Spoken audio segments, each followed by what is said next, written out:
Et si on parle ici seulement du monde animal, alors que dire de l'être humain et de son cerveau? Saviez-vous que le cerveau humain est plus complexe que n'importe quel ordinateur que nous avons créé? On nous présente, et on a bien raison de nous présenter par exemple le LEM, vous savez, qui arrive sur la Lune avec un ordinateur qui lui permet de calculer la distance qu'il sépare de la surface de la Lune, grâce auquel il va ralentir sa vitesse petit à petit, jusqu'à ce qu'il arrive à la surface du sol lunaire en faisant quasiment du surplace, n'est-ce pas? Il y a donc un ordinateur qui règle la vitesse et un système de freinage. Il y a aussi un système directionnel, parce que si l'objectif qui est visé ici, si le LEM s'en écarte, il va y avoir des petites fusées latérales qui vont rétablir le mouvement. C'est une merveille. Mais nous qui faisons ça, nous avons à notre disposition cet ordinateur qui nous permet de régler la vitesse pour nous arrêter juste au but, qui nous permet de régler la direction pour ne pas nous écarter de la direction. Et ça, c'est un geste extrêmement simple. Mais nous faisons des choses terriblement compliquées à chaque instant et qui changent tout le temps. La complexité du cerveau et de certains membres du corps humain constitue sans doute l'une des objections les plus sérieuses à la théorie de l'évolution. Si sérieuse que même le cofondateur lui-même de la théorie de l'évolution le reconnaît. Son nom, Alfred Russel Wallace, le cofondateur de la théorie de l'évolution avec Darwin.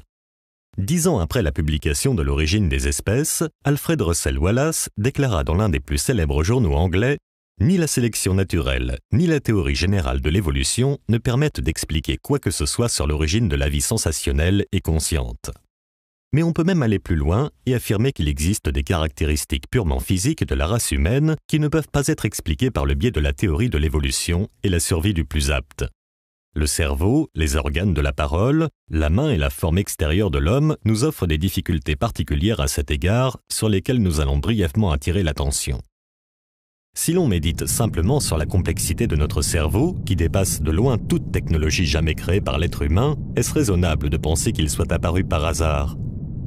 Si l'on médite sur sa composition avec des centaines de milliards de neurones et ses impulsions électriques circulant à une vitesse d'environ 100 mètres par seconde, comment un esprit rationnel peut-il penser que cela provient du hasard? Comment imaginer, par exemple, qu'un système si complexe que le système nerveux central, constitué d'un réseau très ordonné de milliards de neurones, aurait pu émerger par hasard par de petites modifications successives accidentelles? Et que dire de la conscience? Comment des lois physiques et des réactions chimiques aléatoires auraient-elles pu donner naissance à l'intelligence, à la morale et à la conscience? Pour beaucoup, prétendre que la conscience provient métaphoriquement parlant d'un tas de terre et de cailloux est une absurdité inconcevable. Lorsqu'on médite réellement sur nous-mêmes et sur notre corps, n'est-il pas difficile de croire que toutes ces perfections est le résultat de simples accidents?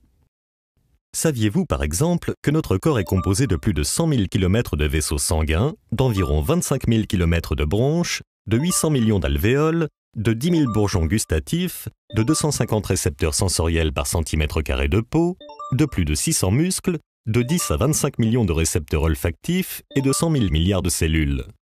Alors, comment un esprit sain peut-il croire qu'un organisme si sophistiqué soit le résultat de causes accidentelles?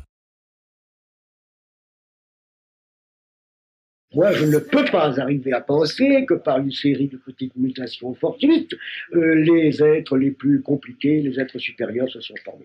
Remarquez, le problème était moins affolant pour un botaniste que pour un biologiste. Il l'est encore davantage. Ah, vous trouvez? Mais oui. J'ai l'impression quand même qu'il est moins terrible de se demander comment s'est formé un chêne ou un sapin que de se demander comment s'est formé un homme. Oui, peut-être. Tout de même. Mais le malheur, c'est que nous n'étions pas là, n'est-ce pas? Voilà, c'est ça. Mais justement, ça m'intéresse beaucoup de prendre contact avec un botaniste. Est-ce que pour lui, le problème est aussi angoissant? Le problème est aussi angoissant. Le Oui, problème il est est aussi aussi angoissant, mais peut-être est-il plus spéculatif, plus théorique quand même. Tout de même, vous avez les formes supérieures des végétaux, Oui. mais vous n'avez pas ce terrible, oui, je pense ce mot terrible, ce terrible aboutissement du cerveau humain et de la pensée, n'est-ce pas? Oui, bien C'est sûr. le problème plus dramatique. Oui. Sauf que chez vous, le problème est moins dramatique quand même. Peut-être parce que des champignons, des végétaux aussi primitifs que les champignons, par exemple, posent moins de problèmes Moins de problème. des oui. animaux avec qui sont doués d'un organisme extraordinairement différencié. Oui, le passage du champignon quand même au chêne Oui. doit être quand même pour vous moins effrayant que le passage d'un ver de terre à l'homme. Je ne sais pas. Non, vous ne le savez pas. Je ne sais pas. Oui. Je dis, bah, c'est aussi incompréhensible. C'est incompréhensible. C'est aussi incompréhensible. J'aime bien ce mot, car c'est vraiment pour l'instant ma conclusion.